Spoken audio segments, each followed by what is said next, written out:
తెలుగు వారి number 1 choice Telugu matrimony.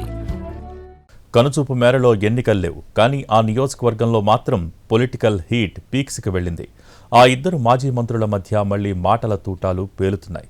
నువ్వెంత అంటే నువ్వెంత అంటూ ఆ ఇద్దరు నేతలు అవినీతి ఆరోపణలు, వ్యక్తిగత విమర్శలతో చలికాలంలో కూడా రాజకీయ వేడిని రగిలిస్తున్నారు.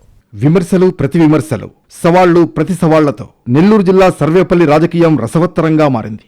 నియోజకవర్గంలో ఎమ్మెల్యే సోమిరెడ్డి చంద్రమోహన్ రెడ్డి అవినీతికి పాల్పడుతున్నారని, అధికారులను అడ్డం పెట్టుకుని కోట్ల రూపాయలు సంపాదిస్తున్నారని మాజీ మంత్రి కాకాని గోవర్ధన్ రెడ్డి చేసిన ఆరోపణలు జిల్లాలో కలకలం రేపాయి.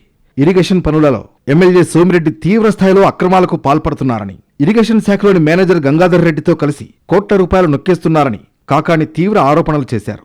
అయితే కాకాని ఆరోపణలను ఖండించారు ఎమ్మెల్యే చంద్రమోహన్ రెడ్డి.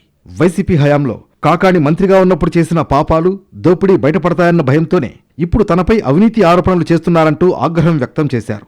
అడ్డగోలు పనులు చేయడం, ఆ తర్వాత కోర్టుకు వెళ్లి స్టేలు తెచ్చుకోవడం కాకాని గోవర్ధన్ రెడ్డికి అలవాటుగా మారిపోయిందంటూ విమర్శించారు. ముంతా తుఫాన్ నేపథ్యంలో ఇరిగేషన్ పనులకు జిల్లా వ్యాప్తంగా 93 కోట్ల ఎఫ్డీఆర్ నిధులు విడుదల చేస్తే తాను 100 కోట్ల అవినీతికి పాల్పడ్డారని ఎలా ఆరోపిస్తారని కాకానిని నిలదీశారు. సర్వేపల్లి నియోజకవర్గానికి ఎఫ్డీఆర్ నిధులు కేవలం 17 కోట్లు మాత్రమే వచ్చాయని చెప్పుకొచ్చారు. ఎఫ్డీఆర్ కింద మోంతా తుఫాన్కి కలెక్టర్ గారు శాంక్షన్ చేశాడు 93 కోట్లు. సర్వేపల్లి ఓన్లీ 16 కోట్ల 90 లక్షలు. నువ్వు 100 కోట్లు తినేసావు, 100 కోట్లు తినేసావని ఎట్ట కూస్తావు? నీకు నోరు ఎట్ట వస్తుంది? అంటే నేను పోయి అక్కడుండే కోవూరులో కావల్లోనే 40 కోట్లు నేను పోయి తినేసి రావాలా? కనుపూరు కాలువను పరిశీలించేందుకు తాను వెళుతుంటే సోమిరెడ్డి చంద్రమోహన్ రెడ్డి భయపడి హౌస్ అరెస్ట్ చేయించారని కాకాని అన్నారు. తప్పు చేయకపోతే భయం ఎందుకని ప్రశ్నించారు.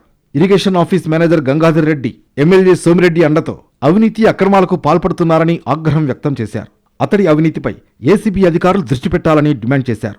పాత పనులపై దొంగ బిల్లులు చేసుకుని ఎమ్మెల్యే సోమిరెడ్డి తినేశారని మరోసారి ఆరోపించారు కాకాని.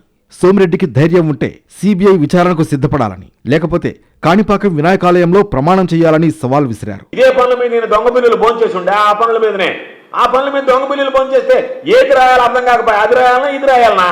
రాస్తే నీ దొంగ బిల్లుల గురించి రాయాలి, పనులు చేయకుండా నువ్వు చేసిన దొంగ బిల్లుల గురించి రాయాలా?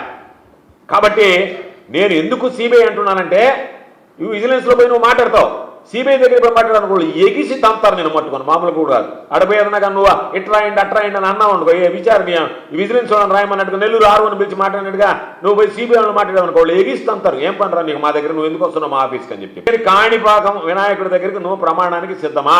వ్యక్తిగత విమర్శలు, ప్రత్యారోపణలతో సర్వేపల్లి నియోజకవర్గంలో హై టెన్షన్ వాతావరణం నెలకొంది. 2 ప్రధాన పార్టీలకు చెందిన ఇద్దరు మాజీ మంత్రుల మధ్య విమర్శల పర్వం హద్దు దాటుతోందని స్థానిక నేతలు చర్చించుకుంటున్నారు.